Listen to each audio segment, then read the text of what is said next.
Hello students. बच्चों, आज का हमारा टॉपिक है analytical method of vector addition. हमने लास्ट वीडियो में geometrical method of vectors addition देखा था, जिसमें हमने सिर्फ ग्राफिकल मेथड देखा था। मतलब ज्योमेट्रिकल मेथड को ही ग्राफिकल मेथड बोलते हैं। हमने क्या किया था, वेक्टर डायग्राम से ही हमने उसका एडिशन शो कर दिया था। ठीक है। और आज हम बच्चों एनालिटिकल मेथड देखने वाले हैं, जिसमें हम एनालिसिस करेंगे मैग्नीट्यूड और रिजल्टेंट के मैग्नीट्यूड और डायरेक्शन का। मतलब कि हमने देखा था लास्ट वीडियो में कि दो वेक्टर्स अगर किसी पार्टिकल पे एक्ट कर रहे हैं, है ना, तो सेम इफेक्ट जो वो दो मिलके दे रहे हैं, ऐसा सेम इफेक्ट एक रिजल्टेंट वेक्टर देता था, है ना। वही रिजल्टेंट वेक्टर दोनों वेक्टर्स का एडिशन शो करता था, है ना। तो हमने ग्राफ से देखा था दो वेक्टर्स बना के। ठीक है। हमने उसमें एक मेथड देखी थी, ट्रायंगुलर लॉ ऑफ मेथड, जिसमें हम क्या करते थे, एक वेक्टर ए ले लिया और दूसरे वेक्टर बी की टेल को एक वेक्टर पहले वेक्टर ए के हेड पे रख देते थे, है ना। दूसरे वेक्टर की टेल को पहले वेक्टर की हेड पे रख देते थे और पहले वेक्टर की टेल से दूसरे वेक्टर के हेड तक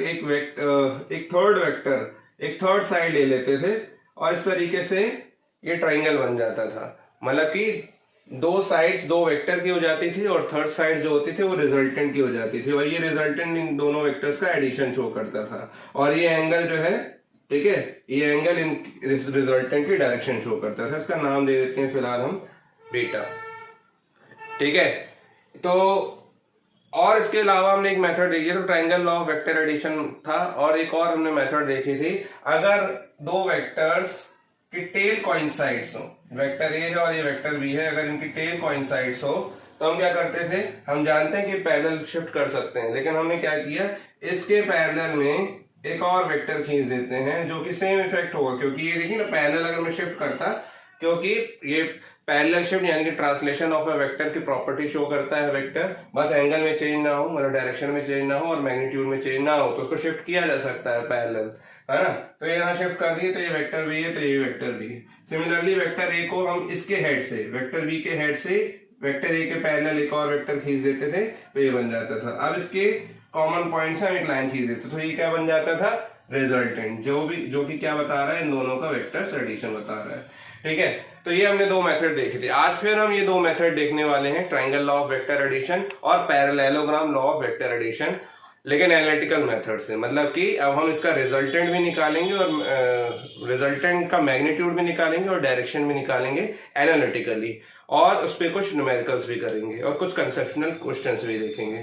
ठीक है बच्चों, तो चलिए let's start analytical methods of vector addition. See बच्चों, सबसे पहले हम देखने वाले हैं क्या, triangle law of vector addition, which states that if two vectors acting on a particle at the same time are represented in magnitude and direction by the two sides of the triangle taken in same order, then their resultant is represented in magnitude and direction by the third side of the triangle taken in opposite order. ठीक है। मतलब कि suppose एक आपने vector ले लिया, बच्चों क्या, वेक्टर ए, है ना, वेक्टर ए, ये आपने सपोज ले लिया। मैं यहां बना दे रहा हूं ताकि एक साथ हम उसका मैग्नीट्यूड निकाल सकें।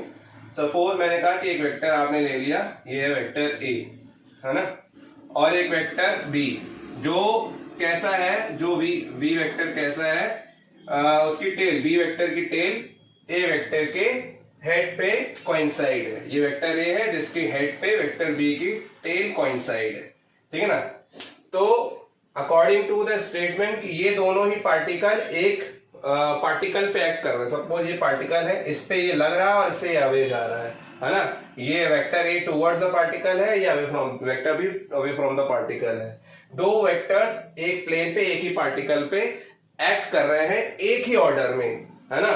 तब जो रिजल्टेंट होगा इनका, है ना, तब जो रिजल्टेंट होगा इनका वो क्या होगा, तब रिजल्टेंट जो होगा वो इनका क्या होगा, ऑपोजिट ऑर्डर में एक थर्ड साइड, ट्रायंगल की एक थर्ड साइड रिजल्टेंट बता रही होगी मैग्नीट्यूड में भी और डायरेक्शन में भी, और कैसी होगी वो, ऑपोजिट इन ऑर्डर, है ना, आर इन ऑपोजिट ऑर्डर।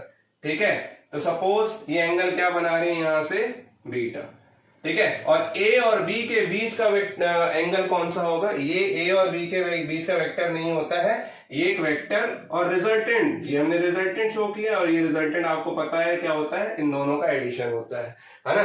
लेकिन दो वेक्टर्स के बीच का एंगल क्या होता है, मैं आपको बता दूं। दो वेक्टर्स के बीच का एंगल, सपोज मैंने बोला ये वेक्टर ए है, ये वेक्टर बी है, तो मैंने आपको बताया था कि सबसे स्मॉलेस्ट एंगल जो होगा इनके बीच का वही होता है। मतलब कि या तो मैं इसको ऐसे शिफ्ट कर दूं, इसको ऐसे शिफ्ट कर दूंगा, तो क्या हो जाएगा, ये वेक्टर बी इसकी टेल वेक्टर बी की टेल वेक्टर ए की टेल पे कोइंसाइड हो जाएगी, तो ये एंगल बन गया आपका थीटा।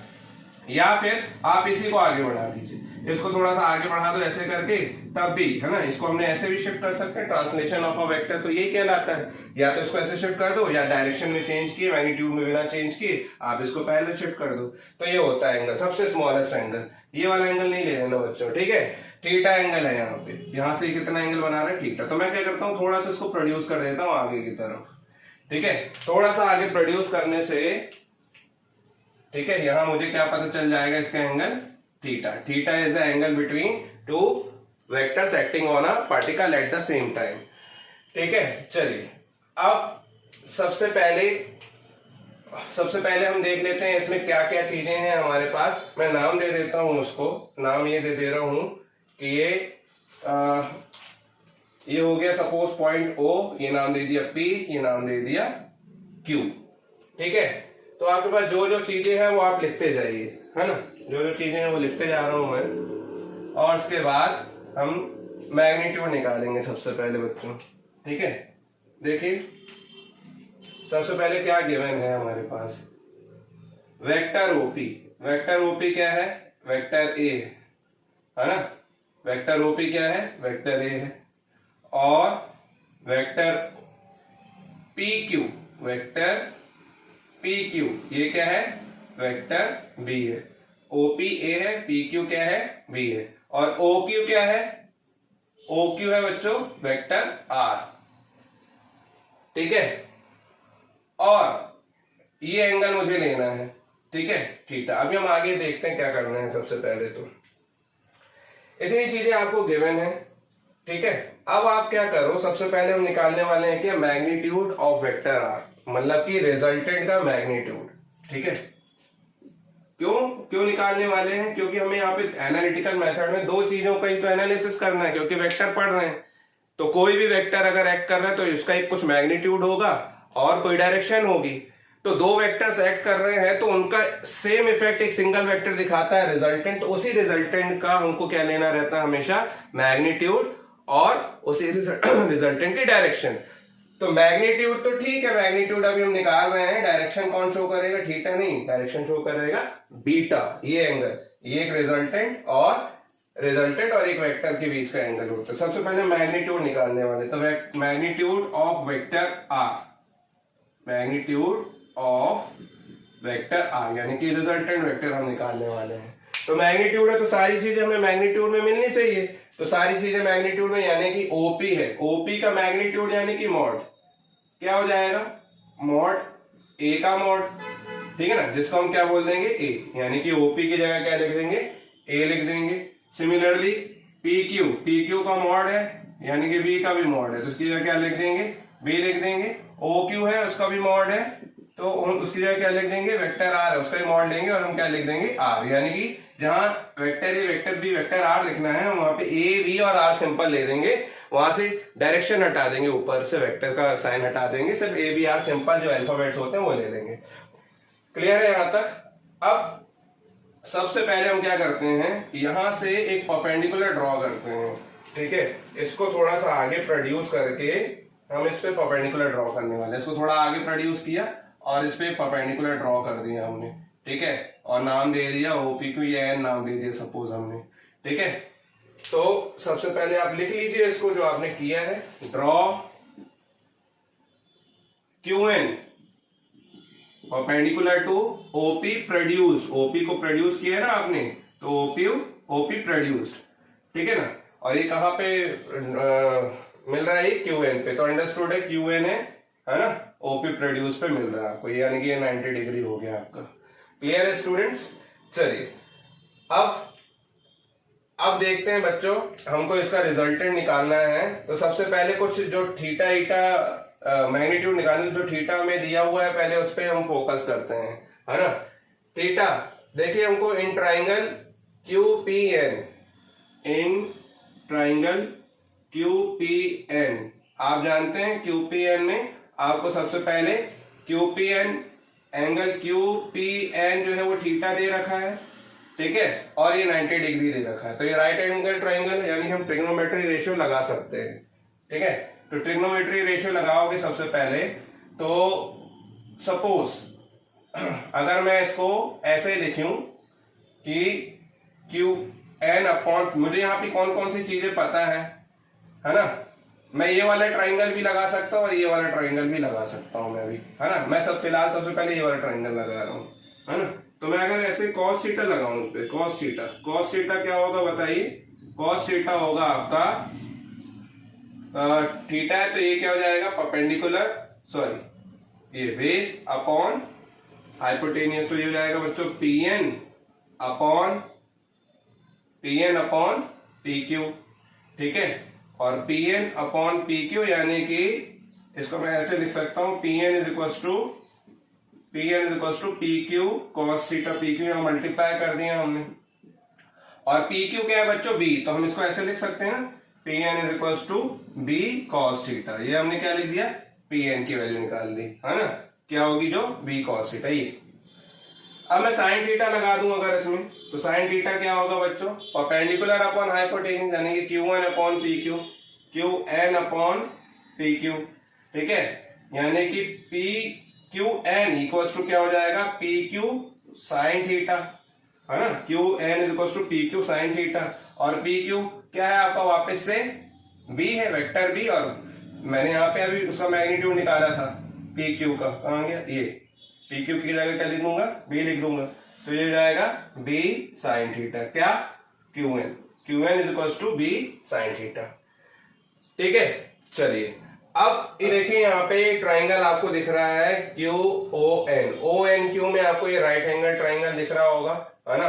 तो in right angle triangle OQN देखिए, in right angle triangle OQN देखना है आपको, OQN, है ना। इसमें आप क्या लगा दो, पाइथागोरस थ्योरम लगा दो, राइट एंगल ट्राइंगल है तो, ठीक है, राइट एंगल ट्राइंगल है तो OQN पे आप क्या लगा दो, पाइथागोरस थ्योरम। तो पाइथागोरस थ्योरम लगाओगे तो क्या हो जाएगा, OQ square equals to ON square plus QN square, ठीक है। OQ आपको पता है, OQ क्या है, R है, तो R का स्क्वायर इक्वल्स टू ON, सबसे पहले ON क्या है आपका, OP प्लस PN है, ON क्या है, OP प्लस PN, इसका होल स्क्वायर कर दो, ON की जगह OP प्लस PN लिख दिया और QN की जगह QN ही लिखी रहने दिया। R square equals to OP बच्चों क्या है यहाँ पे, OP है A, OP क्या है, A है, और PN हमने निकाला हुआ है ये है ना। तो यहाँ पे OP यानी कि क्या है, OP मतलब कि A प्लस PN मतलब कि B cos थीटा, ठीक है, B cos theta whole square plus QN भी हमने निकाला हुआ है कितना, B sin थीटा, देखिए यहाँ पे, ठीक है, जो निकाला हुआ है वही रखना है हमको यहाँ पे बस। यहाँ पे R square equals to what, A square plus B square plus 2AB cos theta, A plus B का होल स्क्वायर वाली आपने आइडेंटिटी लगा दी यहाँ पे, ठीक है, प्लस B स्क्वायर और ये साइन स्क्वायर थीटा, है ना, ब्रैकेट ओपन करने पे। तो R स्क्वायर इक्वल्स टू क्या आया बच्चों, A स्क्वायर, अच्छा B स्क्वायर के साथ cos स्क्वायर थीटा भी था, ठीक है, यहाँ पे B स्क्वायर के साथ क्या था, cos स्क्वायर थीटा, तो A square plus B square cos square theta plus 2AB cos theta plus यहाँ पे B square sine square theta, ये होगा, ठीक है। अब A square plus B square इससे और इससे कॉमन ले लीजिए, तो क्या आ जाएगा, cos square theta plus sine square theta, और साथ में क्या चल रहा है, 2AB cos थीटा, ठीक है स्टूडेंट्स। अब cos square theta plus sine square theta आपने 10th क्लास में पढ़ा हुआ है, क्या होता है, 1 होता है। तो R square equals to A square plus B square, ये क्या हो गया 1, और साथ में क्या आ रहा है, 2AB cos थीटा, यानी कि आर बोथ साइड अगर हम स्क्वायरिंग कर दें, क्योंकि हमको तो रिजल्टेंट आर चाहिए, तो यहाँ रूट लग जाएगा और ये हो जाएगा A square plus B square plus 2ab cos theta. तो ये आ गया बच्चों मैग्नीट्यूड किसका, रिजल्टेंट का। This is magnitude of resultant R. ठीक है, जो दो वेक्टर्स का रिजल्टेंट है आर, उसका ये मैग्नीट्यूड है। ठीक, अब डायरेक्शन बतानी है, और डायरेक्शन कौन बताता है बच्चों, आर, मतलब आर जिससे डायरेक्शन से जा रहा है, मतलब कि ये प्लेन था एक्स एक्सिस, उससे इतने एंगल पे ये आर जा रहा है, मतलब कि रिजल्टेंट का डायरेक्शन क्या है, ये है, तो एंगल क्या होगा, ये होगा ना बीटा। तो बच्चों हमेशा ध्यान रखिएगा ये एक स्लोप है, स्लोप हमेशा डायरेक्शन बताते हैं। स्लोप को हम टेंजेंट से शो करते हैं। किससे शो करते हैं, टेंजेंट से।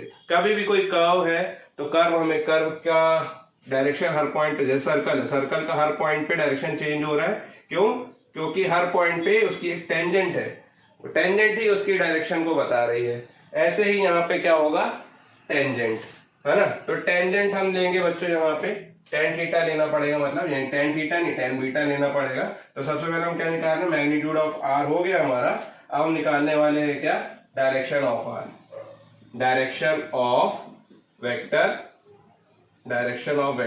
आर, है ना, जो कि क्या होगा, टेन बीटा। ठीक है, टेन बीटा क्या हो जाएगा आपका, टेन बीटा मतलब कि इस ट्राइंगल में, in triangle O Q N, है ना, in triangle O Q N, tan beta कितना हो जाएगा बच्चों, Q N upon O N, है ना। और क्यू एन हमने निकाला हुआ है बी साइन थीटा, कितना है, बी साइन थीटा। और ओ एन आपका क्या है, ओ एन है आपका ओपी प्लस पी एन। ठीक है, ओपी प्लस पी एन मतलब कि, अब इसको क्यू एन ही रहने दो, फिर नेक्स्ट स्टेप पे रख देंगे हम, क्यू एन ही रहने दो। ठीक है, क्यू एन अब रख दो, है ना, अच्छा लगता है जब एक को हमने नहीं रखा, दूसरे को बुरा नहीं मान जाएगा। ठीक है, चलिए, Q N is to B sine theta, अब रख दो, अब अच्छा लग रहा है। OP plus P N, OP हमने निकाला हुआ था, ओपी है आपका क्या, ए, और पी एन क्या बच्चों, बी कॉस थीटा। ठीक है, तो ये आ जाएगा टेन बीटा। ठीक है, तो ये हो गया क्या, ये हो गया डायरेक्शन ऑफ वेक्टर आर। ठीक, अब आप पैरेललोग्राम से भी निकालोगे, parallelogram law of vector addition से, तो यही आना चाहिए। ठीक है, तो अब ये याद रखिए हमेशा, ये डायरेक्शन शो करता है रिजल्टेंट का, ये टेन बीटा, और ये मैग्नीट्यूड शो कर रहा है। ठीक है, इस चीज को ध्यान रखिएगा, ये आपको हमेशा फिजिक्स में लगेगा। ठीक, कभी भी आप फिजिक्स पढ़ेंगे, 12th में भी पढ़ेंगे, तो यही लगेगा। ठीक है, तो चलिए, अगर आपको ये समझ में आ गया है triangle law of vector addition, तो हम parallelogram law of vector addition देखते हैं। चलिए जल्दी से नोट कर लीजिए। चलिए बच्चों, हम देखते हैं अब क्या, parallelogram law of vector addition. It states that if two vectors acting on a particle at the same time be represented by magnitude and direction by the two adjacent sides of a parallelogram drawn from a single point, then their resultant in magnitude and direction by is represented by the diagonal of parallelogram from the same point, है ना।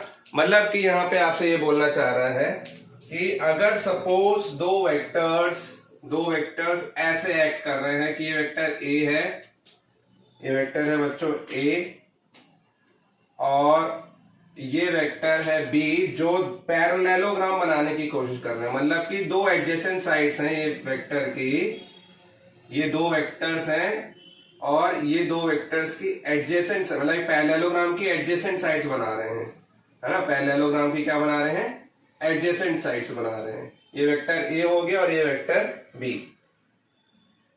ठीक है, तो parallelogram में आप जानते हैं इस वेक्टर ए के पैरेलल हम बी के हेड से एक लाइन ड्रॉ करते हैं, और वेक्टर ए के हेड से वेक्टर बी के पैरेलल हम लाइन ड्रॉ करते हैं, और वो दोनों ही किसकी तरह एक्ट कर रहे होंगे, दोनों ही वेक्टर्स की तरह एक्ट कर रहे होंगे। मतलब कि ए के कॉरेस्पॉन्डिंग जो हमने पैरेलल लाइन खींची है वो वेक्टर ए की तरह ही एक्ट कर रहा होगा, और ये वेक्टर बी की तरह एक्ट कर रहा होगा। ठीक है, अब जो वेक्टर्स एक्ट कर रहे हैं ये कैसे पता चलता है कि सेम एक्ट कर रहे हैं, मतलब कि, है ना। तो आप ध्यान रखिए, अगर मान लीजिए वेक्टर ए और बी, मतलब दो वेक्टर अगर एक ही पॉइंट से अवे जा रहे हैं तो बिना डायरेक्शन और मैग्नीट्यूड चेंज किए वो किसी पॉइंट पे के टूवर्ड्स भी जा सकते हैं, है ना। मतलब कि उसकी डायरेक्शन में चेंज ना हो, ठीक है, डायरेक्शन में चेंज ना हो तो वो टूवर्ड्स भी जा सकते हैं, ना मैग्नीट्यूड में चेंज हो ना डायरेक्शन में चेंज हो, है ना। एक पॉइंट से निकल रहे हो या फिर एक पॉइंट पे एक्ट कर रहे हो बिना डायरेक्शन और मैग्नीट्यूड में चेंज किए, ठीक है। तो हम बना सकते हैं इसको, ठीक है। तो यहां से इस पॉइंट से ओरिजिनेशन हुआ था, इस पॉइंट पे हो रहा है खत्म, तो भी कोई दिक्कत नहीं है। हमें इस पॉइंट से, जिससे पहले दो एडजेसेंट साइड्स के बीच में जो कॉमन पॉइंट है ना, पैरेललोग्राम का जो स्टार्टिंग पॉइंट है, वहां से आप क्या करोगे, एक डायगोनल खींचोगे, ठीक है ना, पैरेललोग्राम का डायगोनल, जो कि क्या होगा, इस पैरेललोग्राम का, है ना, डायगोनल इस दो वेक्टर्स के बीच का रिजल्टेंट होगा, मतलब कि इन दोनों ही वेक्टर्स का एडिशन शो कर रहा होगा, ठीक है। कितना होगा, वेक्टर आर। क्लियर। चलिए अब मैं क्या कर रहा हूं, इसको कुछ नाम दे दे रहा हूं। सपोज इसको नाम दे दिया मैंने ओ पी क्यू आर, तो उसको दिया हुआ है तो उसको नाम दे देते हैं एस, ठीक है। अब जो दिया है उसको आप क्या कर दो, उसको आप लिख दो, जैसे हमने पहले लिखा था अब लिख देते हैं, ठीक है। तो ओपी यहाँ पे क्या था, वेक्टर ओपी, ये इसको हमने लिख दिया क्या, ओपी, यानी कि ए हो गया ये। सिमिलरली आपका पी क्यू, वेक्टर ओपी ए है, ठीक है, और यही वेक्टर ओपी किसके बराबर है, एस क्यू के बराबर है, तो साथ में ये भी लिख दे रहे हैं, ठीक। सिमिलरली आपका वेक्टर पी क्यू बराबर होगा किसके, ओ एस के, जो कि किसके बराबर है, बी के, ठीक। वेक्टर लगा रहा हूं मैं, आप चलिए वेक्टर लगा लीजिए पहले, वेक्टर लिख लीजिए पहले, बाद में अपन मैग्नीट्यूड में आएंगे तो लिख देंगे। OP is equal to vector A और is equal to O S, ठीक है, मॉड हटा दीजिए अभी फिलहाल। ऐसे यहां पे vector P Q equals to vector O S equals to हमने क्या लिख दिया, वेक्टर बी, दोनों ही वेक्टर बी हैं। और वेक्टर ओ क्यू, वेक्टर आपका ओ, अरे यार shit, O Q equals to हम क्या लिख देंगे, वेक्टर आर। क्लियर स्टूडेंट्स, ठीक है। चलिए अब इसको मैं थोड़ा सा आगे प्रोड्यूस करता हूं, क्योंकि मेरे को मैग्नीट्यूड निकालना है, मैग्नीट्यूड ऑफ वेक्टर आर। हम क्या निकालने जा रहे हैं, सबसे पहले मैग्नीट्यूड ऑफ वेक्टर आर, यानी कि रिजल्टेंट का मैग्नीट्यूड निकालना है ना, ये निकाल रहे हैं इसका रिजल्टेंट का मैग्नीट्यूड, जो कि उतना ही आना चाहिए जितना हमने अभी एनालिटिकल मेथड से triangle law of vector addition में निकाला था, ठीक है। तो इसको मैं क्या कर रहा हूं, थोड़ा सा इसको बाहर की ओर प्रोड्यूस कर रहा हूं ओपी को, और वापस से क्यू एन परपेंडिकुलर ड्रॉ कर रहा हूं, जैसे पहले किया था, ये परपेंडिकुलर है ना, ये क्यू एन। तो यहां पे आप लिख दोगे क्या, draw Q N perpendicular to OP produced, OP produced, ये आपने लिख दिया। ये 90 डिग्री बना रहा है यहां से, और ये एंगल बना रहा है दो वेक्टर्स के बीच का एंगल थीटा, ठीक है। थीटा ध्यान रखिएगा, दो वेक्टर्स के बीच का एंगल होता है, ठीक है। लिख देता हूं नहीं तो मैं, theta is angle between two vectors, angle between two vectors A and B, दो वेक्टर्स ए और बी के बीच का एंगल है, ठीक। फिर से वही सारी चीजें हमको लगानी है जैसे हम पढ़ रहे थे अभी तक वैसे ही, लेकिन यहाँ पे देखिए ये थीटा और यहाँ पे ये वाला थीटा है ना, इस चीज को ध्यान रखिएगा। और ये वाला एंगल मैंने क्या बोल दिया, ये बीटा है, जो कि डायरेक्शन को शो करेगा, जब हम डायरेक्शन अभी निकालेंगे तो। चलिए तो फिर से सारी चीजें जैसे यहाँ पे हमने निकाला था cos थीटा sin थीटा। अब देखिए राइट एंगल ट्राइंगल बना रहा है आपका क्या, क्यू पी एन, है ना, Q P N right angle triangle, Q N P आपका राइट एंगल ट्राइंगल बना रहा है। आप इसमें ट्रिग्नोमेट्रिक रेशियो लगा सकते हो, तो आप लगाओगे in triangle Q N P, ठीक है, in triangle Q N P. आप सबसे पहले क्या लगा दो, साइन थीटा, तो perpendicular upon hypotenuse, sine theta is equal to perpendicular यानी कि क्यू एन अपॉन हाइपोटेनियस कितना हो गया, पी क्यू, ठीक है। यानी कि यहां से अगर आप निकालोगे तो क्यू एन इक्वल टू हो जाएगा P Q sine theta, P Q sine theta, ठीक है। और Q N equal to P Q की जगह हम क्या पुट अप कर सकते हैं बच्चों, वेक्टर बी, और क्योंकि पी क्यू है आपका, पी क्यू मतलब कि पी क्यू का मॉड हो गया ना ये, और उसकी जगह क्या लिख दोगे, बी लिख दोगे, तो ये हो जाएगा बी साइन थीटा। ठीक है, अब इस पे कॉस थीटा लगाओ, कॉस थीटा यानी कि P N upon P Q, cos theta base upon hypotenuse P N upon P Q. ठीक है, तो पी एन इस बार आ जाएगा आपका पी क्यू कॉस थीटा। ठीक है, और पी क्यू फिर से क्या है आपका बी, तो बी कॉस थीटा हो गया आपका, फिर से जो पहले हमने किया था बस वही किया है। ठीक है, अब हम राइट एंगल ट्राइंगल लेने वाले हैं, कौन सा, अब हम राइट एंगल ट्राइंगल लेने वाले हैं ओ क्यू एन। ठीक, कौन सा एंगल ट्राइंगल लेने वाले हैं, ट्राइंगल ओ क्यू एन, है ना, N right angled triangle O Q N, O Q N.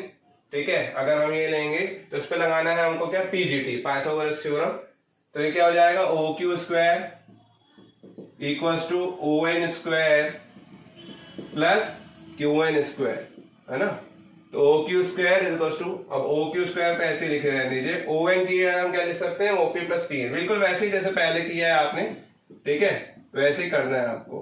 ठीक, आप चाहे तो इसको थोड़ा सा आगे बढ़ा के वीडियो कर सकते हो, जिनको नहीं बना पहले आपने ध्यान नहीं दिया तो शायद, है ना, अब आपको बन जाए। तो O Q is equals to what, O Q क्या दिया है, आर, तो आर का स्क्वायर, है ना, मॉड ले लेंगे आप, क्योंकि मैग्नीट्यूड निकालने तो सबका मॉड हो जाएगा। ठीक है, तो आर का square equals to OP, OP क्या होगा, वेक्टर ए यानी कि इसका मॉड ले लोगे, और मॉड लेने के बाद A plus P N, P N क्या है आपका बी कॉस थीटा, तो ये हो जाएगा B cos theta whole square plus Q N कितना है, बी साइन थीटा, तो ये हो जाएगा B sine theta whole square. R square equals to, bracket open कीजिए, A square plus B square cos square theta plus 2ab cos theta. ठीक है, plus यहाँ पे भी इसका ब्रैकेट ओपन करोगे तो B square sine square theta. ठीक, R square equals to A square plus B square दोनों से कॉमन ले लिया आपने, तो cos square theta plus sine square theta, plus साथ में क्या चल रहा है, 2ab कॉस थीटा। ठीक है, cos square theta plus sine square theta वापस से क्या हो गया आपका, A square plus B square, ये हो गया 1 प्लस 2ab कॉस थीटा। तो आर इक्वल्स टू, दोनों तरफ हम लेंगे क्या, रूट, तो A square plus B square into 1b square plus 2ab cos theta. फिर से रिजल्टेंट देखिए उतना ही आया जितना पहले आया था।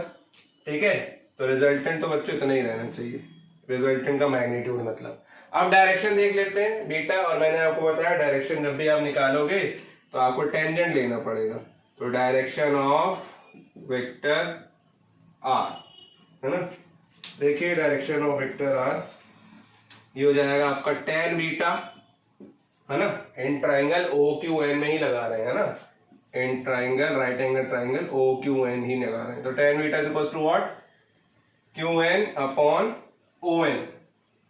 ठीक है, और क्यू एन ओ एन की जगह हमने क्या लिखा था, ए प्लस बी कॉस थीटा, है ना, और क्यू एन की जगह क्या लिखा है हमने, बी साइन थीटा, तो वापस से पुटअप कर दीजिए बी साइन थीटा, और नीचे क्या आएगा, A plus B cos theta, है ना, tan beta equals to B sine theta upon A plus B cos theta. ठीक है, ये डायरेक्शन हो गया रिजल्टेंट का। ठीक, ठीक है, तो ये तो हो गया डायरेक्शन और मैग्नीट्यूड किसी वेक्टर का, रिजल्टेंट वेक्टर का, मतलब दो वेक्टर्स के रिजल्टेंट लिया हमने, उसका फिर हमने डायरेक्शन देख लिया और मैग्नीट्यूड देख लिया, दोनों ही लॉ से देख लिया, दोनों तरीके से देख लिया हमने एनालिटिकल मेथड से, है ना। Triangle law of vector addition पहले हमने देखा, parallelogram law of vector addition. अब इसके आगे थोड़ा सा हम देखते हैं, कंसेप्ट देखते हैं, हम बात करते हैं एंगल की। सपोज मुझे आर पता है, रिजल्टेंट पता है, और दोनों वेक्टर्स का मैग्नीट्यूड पता है। ठीक है, तब क्या होगा, अगर हमको एंगल निकालना है दोनों के बीच का, सिर्फ दो वेक्टर्स के बीच का एंगल निकालना है, और आपको रिजल्टेंट पता है और दोनों वेक्टर का मैग्नीट्यूड पता है, ठीक है, और एंगल निकालना, तब क्या होगा, इसको नोट कर लीजिए, मैं इसको रब कर रहा हूं, या स्क्रीनशॉट ले लीजिए, मैं इस तरफ रब कर दे रहा हूं।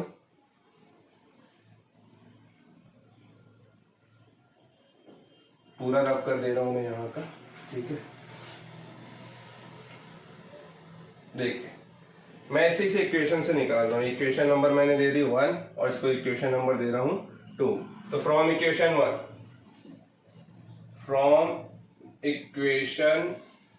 1 देखिए यहाँ पे दोनों तरफ स्क्वायरिंग कर दी वापस से, तो ये हो जाएगा आपका आर स्क्वायर, और ए और बी को भी इस साइड ले आ रहा हूँ, मतलब minus A square minus B square equals to आपका क्या बच रहा है 2ab cos थीटा, और मुझे चाहिए cos थीटा, तो cos theta equals to what, ये पूरा upon 2ab R square minus A square minus B square upon 2ab। ठीक है, तो इससे हमने क्या निकाल लिया, cos थीटा निकाल लिया। ठीक, अगर हमको आर ए और बी की वैल्यू पता है तो cos थीटा दो वेक्टर्स के बीच का एंगल, दो वेक्टर्स कौन से, ए और बी जो है, दो वेक्टर्स जो एक्ट कर रहे थे एक ही पार्टिकल पे एट द सेम टाइम, उनके बीच का एंगल है ये। ठीक है, इसको बोलते हैं, it is known as cosines law, cosines या लॉ ऑफ कोसाइन बोलते हैं, लॉ ऑफ कोसाइन। ठीक है, ये होता है आपका लॉ ऑफ कोसाइन। क्लियर है बच्चों आप लोग को? चलिए, अब मैंने डायग्राम रफ कर दिया है। एक और होता है law of sine.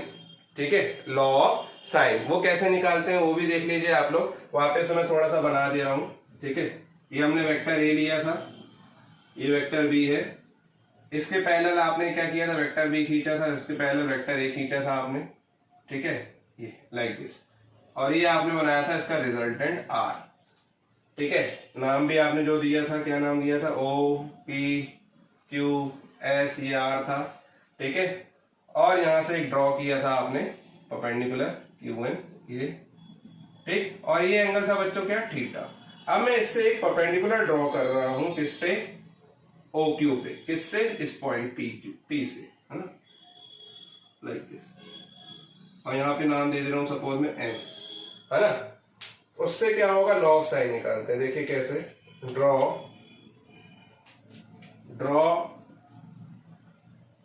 PM perpendicular to O Q, है ना, PM perpendicular to O Q. Clear है, ये वेक्टर ए था आपका, ये वेक्टर बी था। ठीक है, ये भी वेक्टर बी था, ये वेक्टर आर था। ठीक है, चलिए, अब इसमें ये वाला एंगल तो आपको पता है कौन सा है, बीटा, ये थीटा, यहां से एक एंगल मैं ले रहा हूं क्या, अल्फा, है ना, ये वाला एंगल क्या होगा, अल्फा ले लिया। अब लॉ ऑफ साइंस देखिए क्या होता है, उस लॉ ऑफ साइंस प्रूव भी करते हैं और देखते भी हैं क्या होता है।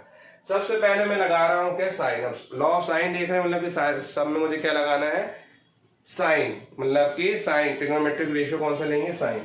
तो in triangle PMQ, in triangle PMQ sine alpha कितना हो जाएगा, परपेंडिकुलर अपॉन बेस, है ना, sorry perpendicular upon hypotenuse, perpendicular upon hypotenuse. तो परपेंडिकुलर कितना है बच्चों, परपेंडिकुलर है PM और हाइपोटेनियस है PQ। ठीक, यानी कि सिर्फ PM इक्वल टू आ गया आपका PQ साइन अल्फा, और जो कि कितना हो गया, PQ आपका क्या है, P से Q B है, B साइन अल्फा हो गया। क्लियर। अब इसी पे ट्राइंगल, अब इस ट्राइंगल पे, है ना, PM क्योंकि दोनों की क्या है, कॉमन साइड है। अब इस ट्राइंगल पे ले लेते हैं, PMO पे, इन ट्राइंगल PMO, और क्या आएगा इस बार, साइन बीटा, क्योंकि एंगल बीटा है, उस फिर से perpendicular upon hypotenuse PM upon OP। ठीक है, जिससे क्या हो जाएगा, PM is equal to OP sine beta. ठीक है, और OP क्या है, वेक्टर ए, यानी कि इसका मॉड लोगे तो क्या हो जाएगा, A साइन बीटा, क्या है ये PM। ठीक, इस इक्वेशन नंबर 1 को, या 1 2 ये 3 दे दो नाम, ये 3 है, और इससे इक्वेशन कर दो 4।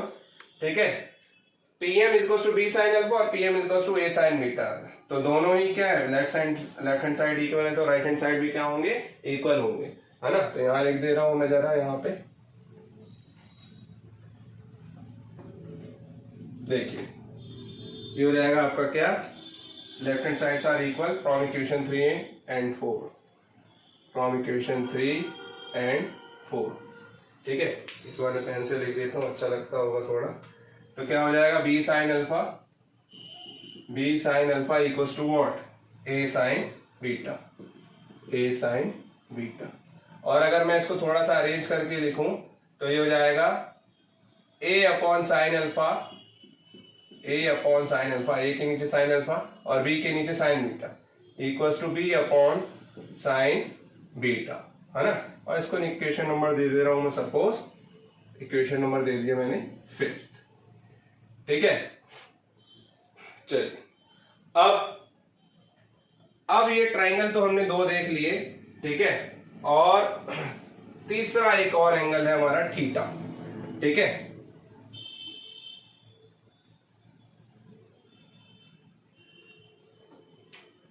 देखिए यहां पे अब हम देख रहे हैं अल्फा और हो गया और बीटा और हो गया, है ना। अल्फा बीटा, अब थीटा की बारी है, उस पे साइन थीटा लगाना है।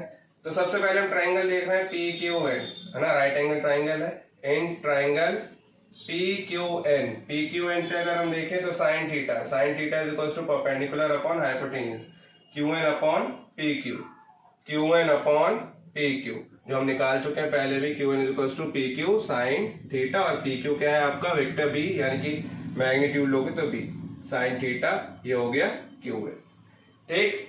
अब एक और ले लेते हैं हम ओ क्यू एन, ये भी राइट एंगल ट्राइंगल है, N right angle triangle O Q N, O Q N, ठीक है। साइन बीटा आएगा इस बार, एंगल कौन सा है, बीटा, तो sine beta equals to what, Q N upon O N, ठीक है, Q N upon O Q, है ना, परपेंडिकुलर अपॉन हाइपोटेन्यूज।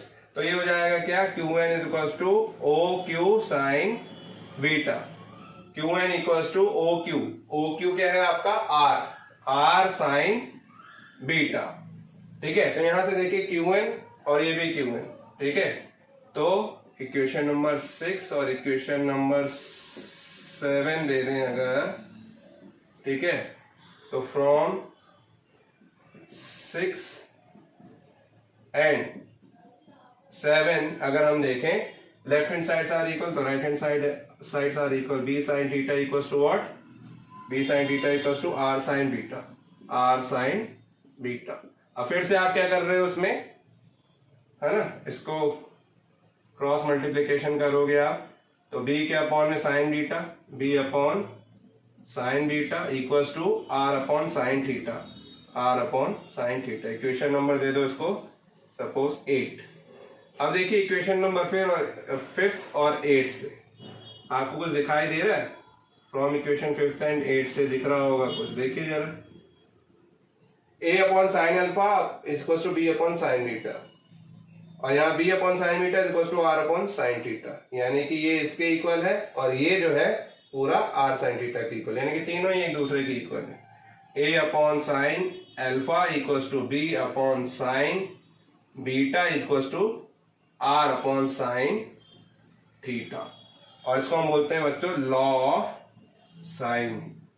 क्या बोलते हैं, लॉ ऑफ साइन, ठीक है। और इसको एक चीज और बोलते हैं बच्चों, इसको बोलते हैं लैमीज थ्योरम, लैमीज थ्योरम, है ना। अब ये लैमीज थ्योरम क्या है, लॉ ऑफ साइन क्या है, मैं आपको थोड़ा अच्छे से डिस्क्राइब करके बताता हूं। पहले जल्दी से आप ये नोट कर लीजिए ताकि मैं इतना हिस्सा इसका रब कर सकूं, जल्दी से नोट कीजिए।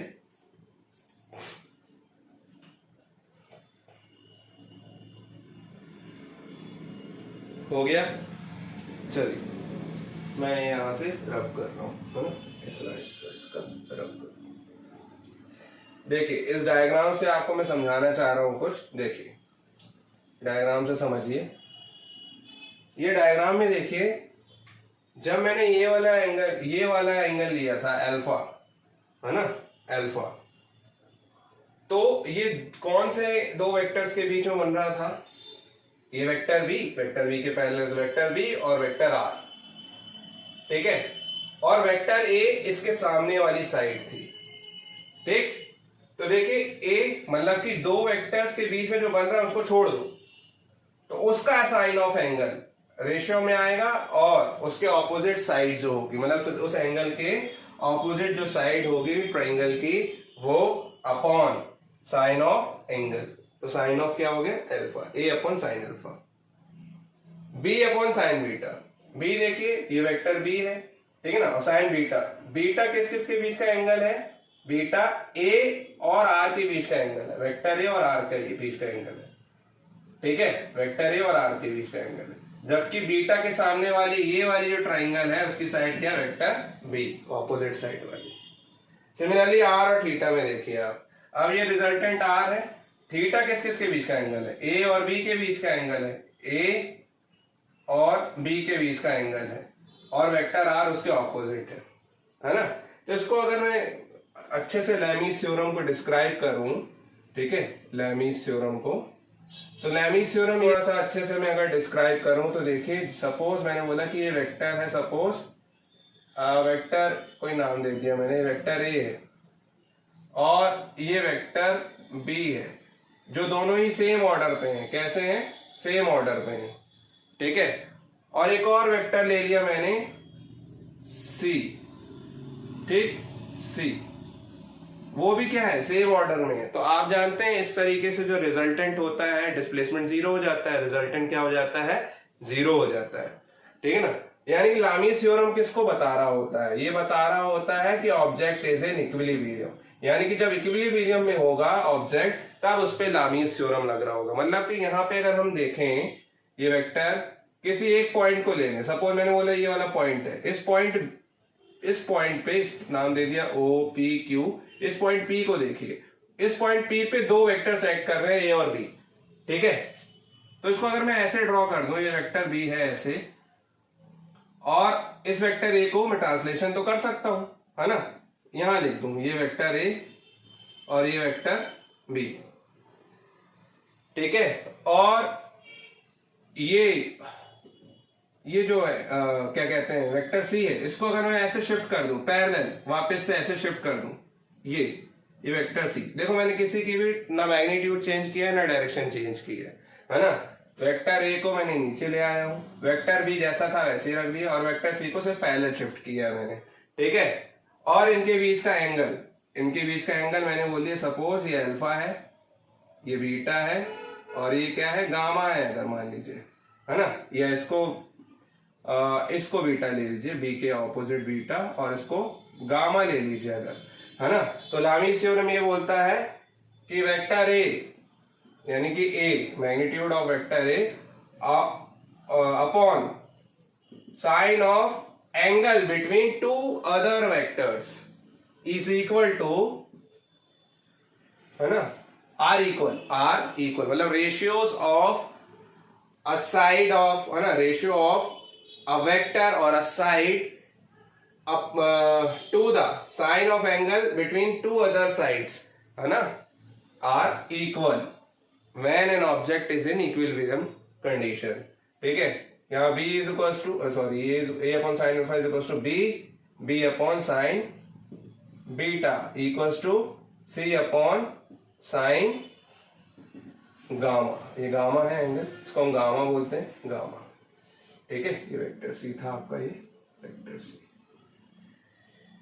ठीक है। तो ये कहलाता है क्या, लामीज थ्योरम। अब इसकी कंडीशन क्या है, कंडीशन ये है यहाँ पे कि इक्विलिब्रियम में, इक्विलिब्रियम मतलब कि अगर कोई ऑब्जेक्ट ट्रांसलेटरी मोशन कर रहा है या फिर लीनियर मोशन कर रहा है, कंडीशन क्या होती है, condition for equilibrium, condition for equilibrium of an object, है ना। इक्विलिब्रियम मतलब कि वो जैसा है वैसे ही, मतलब स्टेबल है, रेस्ट पे है तो रेस्ट पे ही है ना।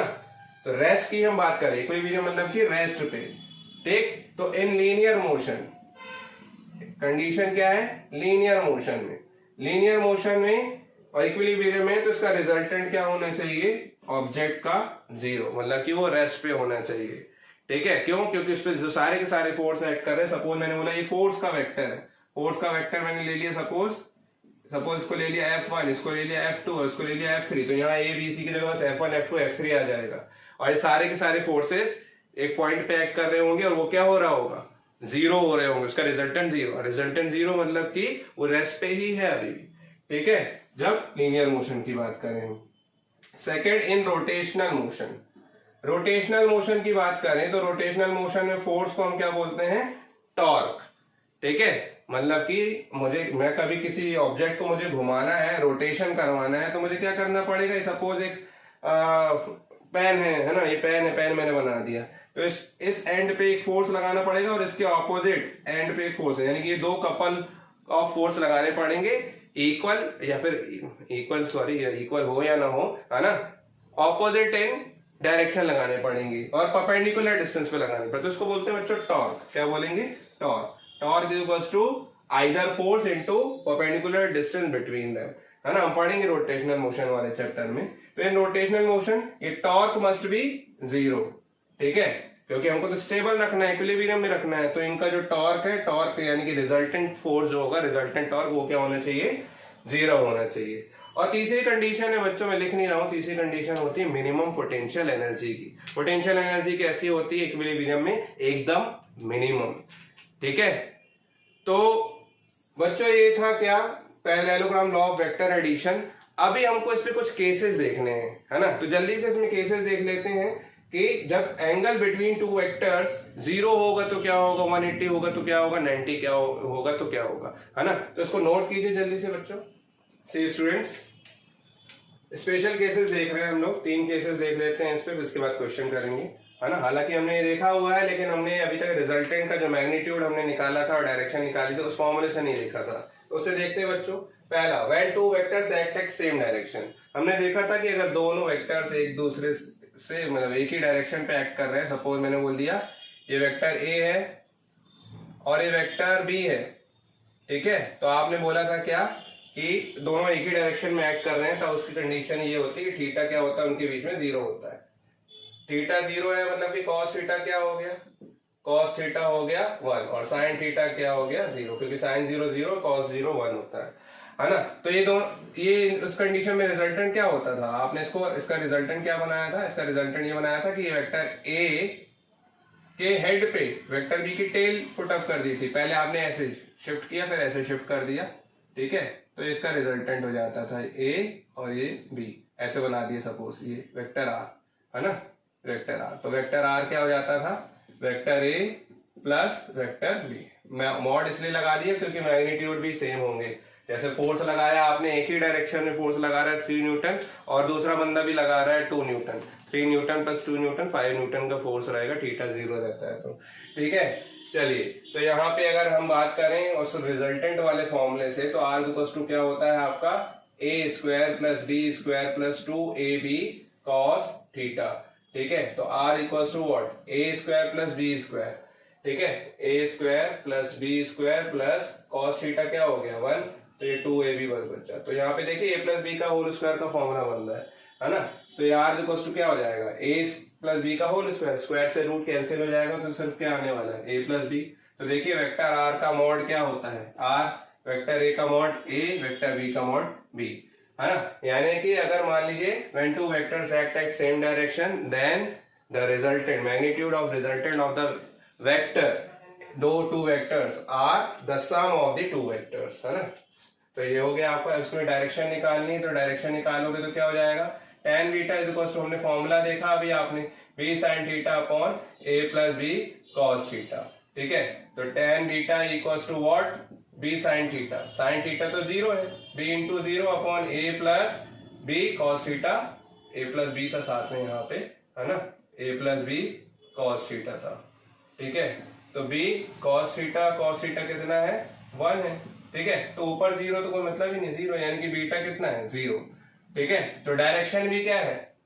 रिजल्टेंट की डायरेक्शन भी क्या है? 0 डिग्री पे, मतलब कि सेम डायरेक्शन में है, जो ए और बी की डायरेक्शन है वही रिजल्टेंट की डायरेक्शन है ना। तो इससे ये क्लियर हो गया।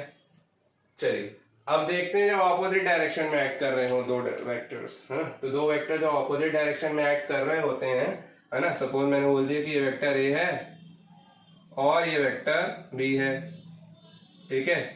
तो आप इसकी टेल को यहाँ हेड पे लगा दीजिए वापस से।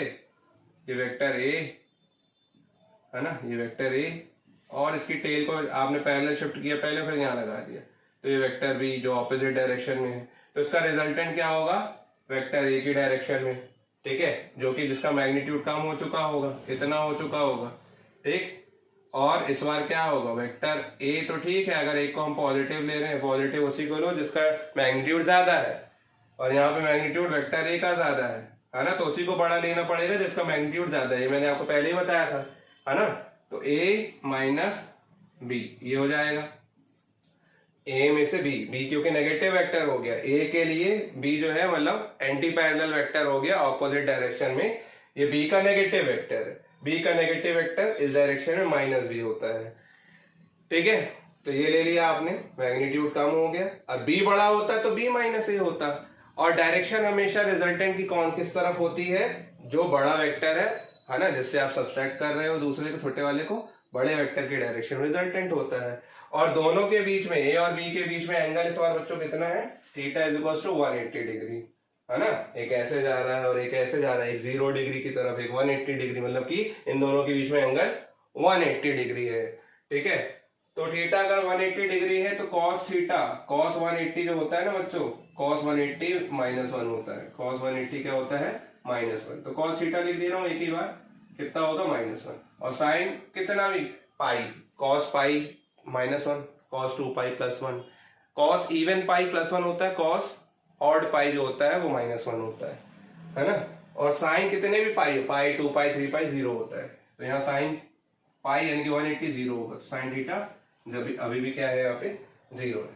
तो आर फिर निकालोगे आप, आर निकालोगे फॉर्मूले से a² + b² + 2ab cos theta, तो cos थीटा की जगह -1 पुटअप कर रहे हो, तो ये क्या हो जाएगा, a² + b² - 2ab, और ये फॉर्मूला बन रहा है a - b का होल स्क्वायर, है ना। तो r इक्वल टू क्या होगा, a - b, या फिर b - a भी हो सकता था, a - b, क्योंकि a² + b² - 2ab, है ना, a² + b² - 2ab, या तो a - b का होल स्क्वायर होता है या फिर b - a का होल स्क्वायर होता है, क्योंकि होल स्क्वायर होता है तो वो कुछ भी मैटर नहीं करता, वो तो प्लस ही बन जाएगा, है ना।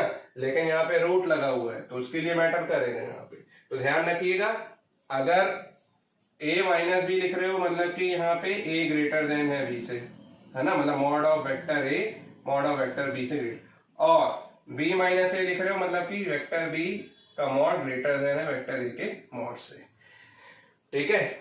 थीटा 180 डिग्री था इसके बीच में, चलिए ऑपोजिट डायरेक्शन में ऐड कर रहे थे तो ये हो गया।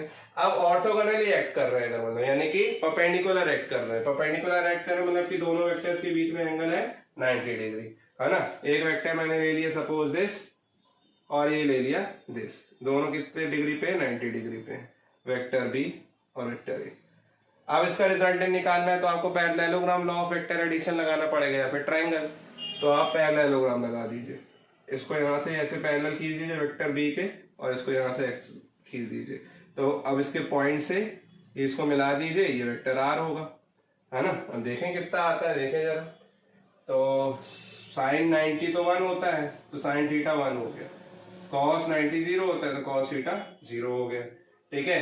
तो ये हो जाएगा बच्चों क्या, r equals to a² + b² + 2ab, और एक cos थीटा 0 है तो 0 पुटअप कर दिया, यानी कि r इक्वल्स टू क्या आया आपका, a² + b², तो रिजल्टेंट आया बच्चों a² + √a² + b², ठीक है। यानी कि जब भी दो वेक्टर्स परपेंडिकुलर एक्ट कर रहे होंगे तो रिजल्टेंट क्या होगा उनका, उन दोनों के स्क्वायर्स का, रूट के अंदर दोनों के स्क्वायर्स का सम होगा, ठीक है। और tan बीटा अगर हम निकालें यहाँ पे, तो tan बीटा कितना होगा बच्चों, यहाँ पे tan बीटा होगा क्या, tan बीटा होगा परपेंडिकुलर, ये tan बीटा, ये बीटा होगा, है ना, tan बीटा क्या होगा, परपेंडिकुलर अपॉन बेस, परपेंडिकुलर क्या है, ये बी है तो ये भी बी है, b अपॉन a, तो बीटा हो गया आपका tan inverse b upon a। अगर आपको एंगल निकालना है तो ये आ गया, है ना। यहाँ नहीं बताया तो यहाँ पे भी देख लीजिए, tan बीटा क्या हो जाएगा, यहाँ tan बीटा हो जाएगा बच्चों क्या, b sin theta, b sin theta यानी कि फिर से 0 हो गया, upon a + b cos theta, cos theta -1 था, कोई मतलब नहीं है, 0 ही हो रहा है, तो बीटा अभी भी क्या है 0, है ना। रिजल्टेंट की जो डायरेक्शन है 0 होगी, या फिर क्योंकि बीटा आपका 0 होगा, बीटा tan बीटा अगर 0 है तो tan बीटा कब 0 होता है, या तो बीटा 0 हो या फिर 180 डिग्री हो, दोनों में एक ही केस है, यहाँ पे भी ले सकते थे, बीटा इक्वल्स टू 0 या फिर 180 डिग्री हो, बात समझ में आ रही है आपको? ठीक है, तो इस तरीके से हम वेक्टर्स को रिजॉल्व कर, वेक्टर्स की डायरेक्शन और मैग्नीट्यूड को हम निकाल सकते हैं, फाइंड आउट कर सकते हैं। ठीक है, अभी हम कुछ क्वेश्चन देखने वाले बहुत प्यारे से, अच्छे से, ये आप जल्दी से नोट कर लीजिए, समझ में आ गया तो। से स्टूडेंट, जैसे एक न्यूमेरिकल दिया है आपको, two forces 20 newton and 5 newton are acting at an angle of 120 degree between them, find the resultant force in magnitude and direction. दो फोर्सेस दिए हैं बच्चों, दो फोर्सेस दिए हैं, सपोज मैंने नाम दे दिया F1 20 न्यूटन, F2 5 न्यूटन, है ना। 120 डिग्री पे एक्ट कर रहे हैं, यानी कि इनके बीच का एंगल भी दिया हुआ है 120 degree, acting at an angle of 120 degree between them, find the resultant force in magnitude and direction. यानी कि आपको R निकालना है और बीटा निकालना है ना। तो देखिए यहाँ पे रिजल्टेंट का फॉर्मूला क्या होता है बच्चों, दो वेक्टर्स के स्क्वायर्स का, दो वेक्टर्स उनका सबसे पहले तो स्क्वायर ले लीजिए, स्क्वायर्स का सम F1 square plus F2 square plus 2 क्या हो जाएगा F1 F2 cos थीटा। ठीक है, समझिए यहाँ पे A की जगह F1 लिए है और B की जगह F2 लिया हुआ है और इन दोनों के बीच का एंगल थीटा है। तो R इक्वल्स टू F कितना है बच्चों, F1 कितना है 20 स्क्वायर, F2 कितना है 5 square plus 2 into 20 into 5 cos theta cos 120, है ना। cos 120 बच्चों क्या होता है, माइनस 120 डिग्री होता है -1/2। इस चीज को ध्यान रखिएगा, है ना, बायो वालों को थोड़ा सा दिक्कत जाती है। तो 20 स्क्वायर मतलब कि 2 2 जा 4 और 2 जीरोस प्लस 25 प्लस की जगह ये cos 120 की जगह -1/2 रखूंगा तो माइनस यहाँ सामने आ जाएगा। ठीक है, चलिए रख देता हूँ पहले 2 इंटू 20 इंटू 5 इंटू 1/2, तो ये 2 से 2 कैंसिल हो गया। ठीक है, तो R equals to what, R equals to 425 minus 25 100, यानी कि R इक्वल्स टू हो गया 325 रूट के अंदर। अब आप उसका रूट निकाल लीजिए। आप जानते हैं R जो है 324 18 का रूट होता है ना। ठीक है, 324 का रूट जो होता है वो 18 होता है, तो 325 यानी कि 18 पॉइंट समथिंग होगा, है ना। 18.03 मेरे दिमाग में आ रहा है ना। न्यूटन इसलिए लगाया, क्यों, क्योंकि इसके रिजल्टेंट फोर्स है। तो रिजल्टेंट फोर्स को मैं नाम दे देता हूँ सपोज F। ठीक है, ऐसे आप नाम F R भी लिख देते तो चल जाता है, लेकिन F क्योंकि फोर्सेस का रिजल्टेंट है तो आप फोर्स ही लिखो, F1 F2 का रिजल्टेंट F। ठीक है, अच्छा लगेगा थोड़ा सा लिखने में भी। तो ये आ गया। अब डायरेक्शन देखते हैं, तो tan बीटा, ये तो मैग्नीट्यूड हो गया, ये क्या हो गया, मैग्नीट्यूड हो गया रिजल्टेंट फोर्स का। अब डायरेक्शन देख लेते हैं। ठीक है, तो tan beta is equals to B sin theta, यानी कि F2 sin theta upon F1 plus F2 cos theta, है ना, A plus B cos theta. ठीक है, तो F2 यानी कि F2 कितना दिया है 5 sin theta sin 120 sin 120 upon कितना हो जाएगा F1 यानी कि 20 प्लस 5 cos 120। ठीक है, वन साइन साइन 120 होता है बच्चों, 20 होता है बच्चों क्या, साइन 120 डिग्री होता है आपका 1/√2। ठीक है, सॉरी √3/2, है ना, √3/2। ठीक है, √3/2 और cos 120 अभी आपको मैंने बताया कितना होता है -1/2। पुटअप कर दीजिए, 5 इंटू √3/2 अपॉन 20 प्लस 5 इंटू -1/2 यानी 20 - 5/2, तो ये आएगा आपका 5√3/2 अपॉन 20 40 - 5 35 है ना, 35/2, 2 से 2 कैंसिल और ये 5 7 है 35, तो ये हो जाएगा बच्चों √3/7 यानी कि सॉल्व करोगे आपका इसमें, है ना, तो आंसर जो भी आएगा आप लिख लीजिएगा, tan इनवर्स √3/7। ठीक है, अब यहाँ पे दिक्कत ये जाती है बच्चों, tan इनवर्स थीटा, थीटा की value 0, 30 degree, 90 degree, 120 degree, 180 degree, 360 degree, है ना, 135 डिग्री, ऐसे करके तो आप निकाल सकते हो, सॉल्व कर सकते हो। लेकिन बीच की कोई वैल्यू आती है, अब इसमें वैल्यू आ रही होगी सपोज 0 पॉइंट समथिंग समथिंग, है ना, तो उसके लिए बच्चों एक टेबल होती है नेचुरल टेंजेंट की टेबल, उसको देख के निकाला जाता है। तो कोई प्रॉब्लम नहीं है आपको, अगर वो टेबल एग्जाम में मिलेगी तो आप उसको देख के निकाल लीजिए, इजी होता है, देख लेंगे आप। अदरवाइज आप beta is equal to tan inverse √3/7 लिख दीजिएगा, मतलब ऐसे लिख दीजिएगा जैसे लिखना है, ठीक है। तो ये हो गया एक क्वेश्चन, जल्दी से नोट कीजिए, फिर सेकंड क्वेश्चन करते हैं। सी स्टूडेंट, एक और क्वेश्चन जैसे 2 forces 10 Newton and 14 Newton are acting upon the body, what can be the maximum and minimum resultant force on the body? बच्चों मैक्सिमम फोर्स और मिनिमम फोर्स कब होगा? जब दोनों एक ही डायरेक्शन पे लग रहे होंगे तो मैक्सिमम फोर्स होगा, ऑपोजिट डायरेक्शन में लग रहे होंगे तो मिनिमम फोर्स होगा, है ना। एक ही सेम डायरेक्शन पे जब दो फोर्सेस लगेंगे तो मैक्सिमम होगा। दो वेक्टर जब सेम डायरेक्शन पे एक्ट कर रहे होते हैं 0 डिग्री पे तो मैक्सिमम फोर्स हो रहा होता है ना। तो पहली कंडीशन सबसे पहले आपको गिवन है वो लिख दीजिए कि F1 आपको 10 न्यूटन दिया हुआ है, F2 आपको 14 न्यूटन दिया हुआ है ना। तो पहला force, resultant force is maximum, resultant force is maximum if R क्या हो आपका A plus B हो, R क्या हो A plus B हो, सिंपल, ठीक है, A plus B क्योंकि सेम डायरेक्शन पे होंगे, है ना। कब? और डायरेक्शन क्या होना चाहिए, थीटा इक्वल्स टू क्या, पहले आप लिख दो theta equals to if theta equals to what 0 degree, and इस कंडीशन पे R क्या हो जाएगा A प्लस बी मतलब कि क्या 14 प्लस 10 24 न्यूटन, ठीक है। थीटा 0 डिग्री होगा, जब सेम डायरेक्शन में होगा तभी वो क्या होंगे, रिजल्टेंट फोर्स उसका मैक्सिमम होता है। तो डायरेक्शन के साथ बताइए, है ना, in the direction of force of 14 Newton. तो जिस तरफ ज्यादा फोर्स लगता है उसी के डायरेक्शन पे तो रिजल्टेंट होता है, ठीक है, और ये तो दोनों ही सेम डायरेक्शन पे है, ठीक। सेकंड है रिजल्टेंट फोर्स है ना, यहाँ पे F1 प्लस F2 है, A प्लस बी मतलब F1 प्लस F2, है ना।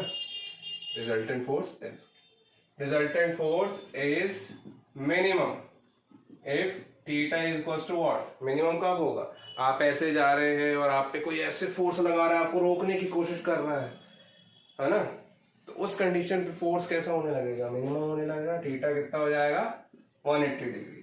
तो F is equal to minimum कब होता है, जब दोनों फोर्स मतलब दोनों ही वेक्टर ऑपोजिट डायरेक्शन में एक्ट कर रहे होते हैं, F1 माइनस F2 या फिर F2 माइनस F1, है ना।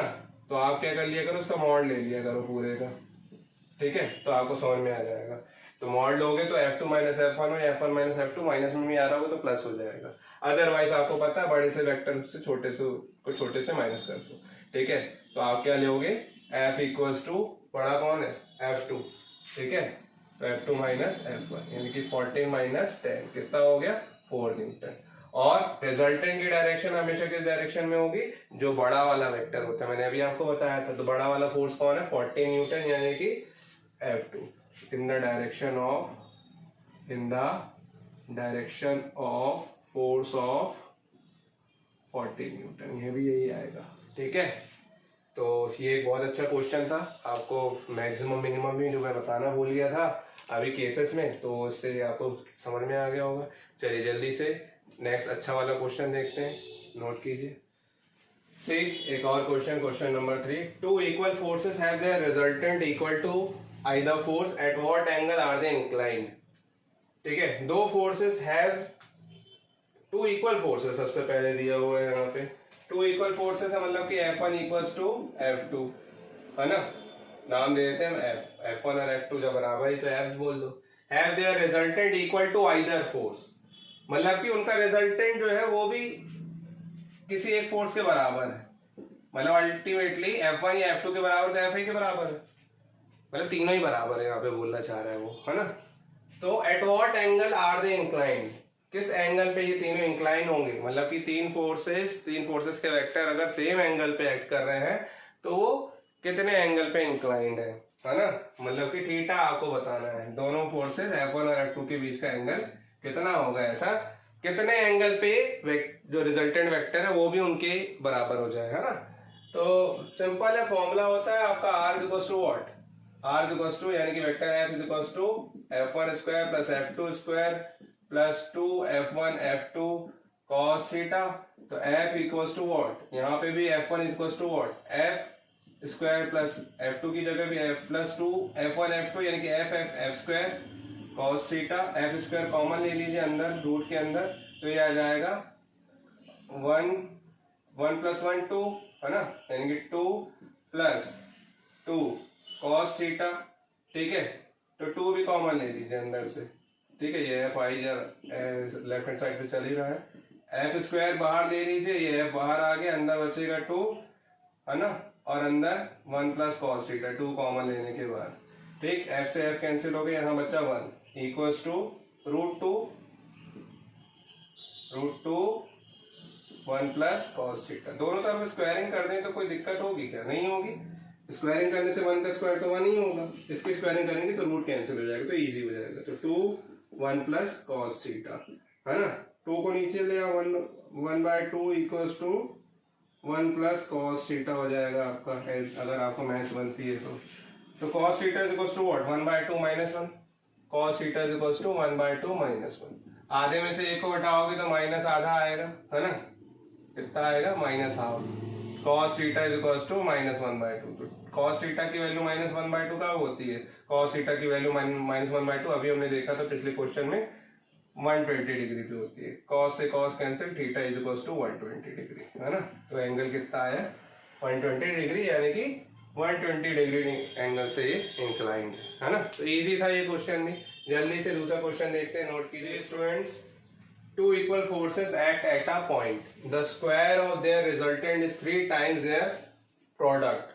Find the angle between them. है ना, ये भी कुछ वैसे ही है, उसी टाइप का क्वेश्चन है। आपको देखें यहाँ पे सॉल्यूशन में, टू इक्वल फोर्सेस यानी कि F1 equals to F2 equals to, नाम दे दिया F। एक पॉइंट पे एक्ट कर रहे हैं। The square of their resultant is 3 times their product, मतलब कि जो रिजल्टेंट का स्क्वायर है ना, इन दोनों के प्रोडक्ट के 3 टाइम्स है, इस 3 टाइम्स देयर प्रोडक्ट, यानी कि F1 F2 मतलब कि F स्क्वायर के 3 टाइम्स है। ठीक है, स्क्वायर है ना, स्क्वायरिंग हो जाएगी कि 3 टाइम्स है। ठीक है, F2 स्क्वायर ले लो या F ले लो, तो एंगल बिटवीन देम बताना है। तो यहाँ पे R आपको तो गिवन ही है यहाँ पे। ठीक है, फॉर्मूला लगाना है तो फॉर्मूला लगा दीजिए आप। ठीक, फॉर्मूला लगाना है तो आप जानते हैं formula, resultant is equals to what, F1 square plus F2 square plus 2F1 F2 cos theta R, है ना। अब इस R स्क्वायर ऐसे ले लेंगे हम, R square equals to F square plus 2F square cos theta, जैसे पहले किया था। तो 2F स्क्वायर कॉमन आ जाएगा, 1 प्लस cos थीटा बचेगा यहाँ पे, और इसकी जगह क्या लिख दे रहे हैं, 3F स्क्वायर, है ना। अकॉर्डिंग टू द क्वेश्चन क्या था, रिजल्टेंट का जो square, the square of their resultant is 3 times their product, है ना, ऑफ देयर प्रोडक्ट, इन दोनों के प्रोडक्ट। और F1 F2 तो F ही है, तो 3F1 F2 यानी कि F स्क्वायर हो गया। तो ये F स्क्वायर से F स्क्वायर कैंसिल, ये हो जाएगा 3/2 is equals to 1 plus cos theta. ठीक है, तो cos theta equals to what, 3/2 minus 1, 1.5 में से 1 को माइनस करोगे तो 0.5, यानी कि 3 माइनस 2, 3/2, 3 माइनस 2 अपॉन 1.2, 1/2। ठीक है, तो cos theta is equals to क्या है आपका, 1/2। कब होता है ऐसा, जब 60 डिग्री हो। ठीक है, तो ये एंगल हो गया आपका 60 डिग्री। तो ये निकालना था आपको, find the angle between them बोला था, theta is equals to 60 degree, दो वेक्टर्स के बीच का एंगल। ठीक है, चलिए नोट कीजिए जल्दी से स्टूडेंट, क्वेश्चन दिया है यहाँ पे अलग थोड़ा सा। Two forces whose magnitudes are in the ratio of 3:5 act at an angle of 60 degree and have a resultant equal to 35 Newton. Find the magnitude of forces. जो फोर्सेस लगा रहे हैं उनका मैग्नीट्यूड क्या, मतलब वैल्यू क्या होता है ना। जबकि आपको रेशियो बताया हुआ उसने, दो फोर्सेस का 3:5 है ना। तो आपको जो गिवन है वो क्या है, गिवन है आपको रेशियो F1 अपॉन F2, दो फोर्सेस है सपोज, ठीक है, कितना है 3:5, ये ऐसे लिख सकते हैं हम, F1 रेशियो F2, ये गिवन है आपको 3:5, है ना। रेशियो का मतलब तो आप जानते ही हैं, ठीक है। तो यहाँ पे देखिए सपोज मैंने एक वेरिएबल ले लेता हूं मैं साथ में, है ना। F1 मैंने बोलिए late F1 is equal to कितना है 3x, ठीक है। अब 3 गुना 3:5 है तो 3 5 मतलब वैल्यू तो ये होंगी नहीं, है ना। मतलब कि अगर मैं आपसे बोलूंगा कि एक की वैल्यू 90 है, ठीक है, एक की वैल्यू या किसी चीज की वैल्यू 90 है तो उसका 3 रेशियो क्या होगा, तो है ना, या 1/3 रेशियो क्या होगा, तो आप 1/3 क्या बोलोगे 30, है ना। तो सबसे पहले तो वो 90 पता होना चाहिए हमें, ठीक। तो यहाँ पे देखिए, यहाँ x ले रहे हैं हम 3x, ठीक है, और F2 को क्या ले रहे हैं यहाँ पे 5x, ठीक। और अब हम इसको सॉल्व करेंगे रिजल्टेंट से। रिजल्टेंट भी आपको दिया हुआ है कितना 35 न्यूटन, और एंगल भी दिया हुआ है, वाह क्या बात है, सब तो दिया है, हाँ। तो इस तरीके जब रेशियो होते हैं तो हम इसी तरीके से क्वेश्चन को सॉल्व करते हैं, है ना। तो रिजल्टेंट का फॉर्मूला लगा दीजिए यहाँ पे। रिजल्टेंट का formula F1 square plus F2 square plus 2F1 F2 cos theta है ना। तो यहाँ पे F1 स्क्वायर यानी कि व्हाट 3x का होल स्क्वायर प्लस F2 कितना है 5x का whole square plus 2 into 3x into 5x, और cos कितना है 60 डिग्री, ठीक। और यहाँ r आपको 35 दिया हुआ है, तो 35 भी पुटअप कर दिया आपने। देखिए 3 3 जा 9x स्क्वायर प्लस 5 5 जा 25x स्क्वायर प्लस 2 3 जा 6 5 जा 30, है ना, 30x स्क्वायर, है ना। 3 5 जा 15 2 जा 30x स्क्वायर, और cos 60 की वैल्यू होती है 1/2, है ना। तो ये आपने 15 ले लिया। चलिए तो 35 इक्वल्स टू व्हाट, ये हो जाएगा आपका व्हाट 25 और 15 40 और 49x square, 49x square, squaring both sides करोगे 49 बाहर आ जाएगा और x स्क्वायर भी बाहर आ जाएगा, 49 बाहर आएगा, रूट बन के 7 हो जाएगा, है ना। रूट का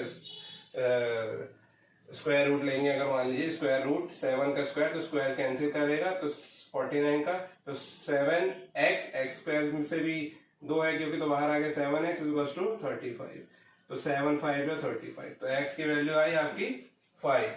तो फोर्सेस का मैग्नीट्यूड पूछ रहा है आपको, तो F1 यहाँ पे क्या लिया था आपने 3x, तो 3 इंटू 5x की वैल्यू 5 पुटअप कर दो, कितना हो जाएगा 15 न्यूटन।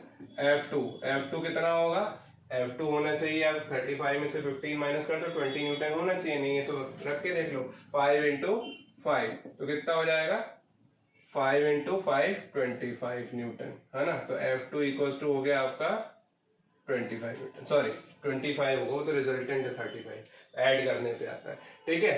तो F1 आया आपका कितना 3 5 जा 15 न्यूटन, F2 आया आपका कितना 5 5 जा 25 न्यूटन, ठीक है बच्चों। तो ये इस तरीके से बहुत सारे क्वेश्चन सॉल्व किए जाते हैं। अभी तो हम सिर्फ क्योंकि वेक्टर्स पढ़ रहे हैं, अभी हम मोशन इन अ प्लेन नहीं पढ़ रहे हैं, मोशन इन अ प्लेन में सिर्फ वेक्टर्स पढ़ रहे हैं, ठीक है। मोशन इन अ प्लेन में पहले वेक्टर्स को पूरा खत्म करेंगे, मोशन इन अ प्लेन के बाद हमारा जो वर्क एंड एनर्जी वाला जो चैप्टर है उसमें लगता है डॉट प्रोडक्ट, है ना, वेक्टर्स का डॉट प्रोडक्ट लगता है। फिर रोटेशनल मोशन वाले चैप्टर में लगेगा वेक्टर्स का क्रॉस प्रोडक्ट, वो भी हम यहीं करेंगे, ठीक है। मतलब कि आपके 3 चैप्टर्स इसके साथ साथ वेक्टर के साथ उनके कुछ पोर्शंस कवर हो रहे हैं, ठीक है।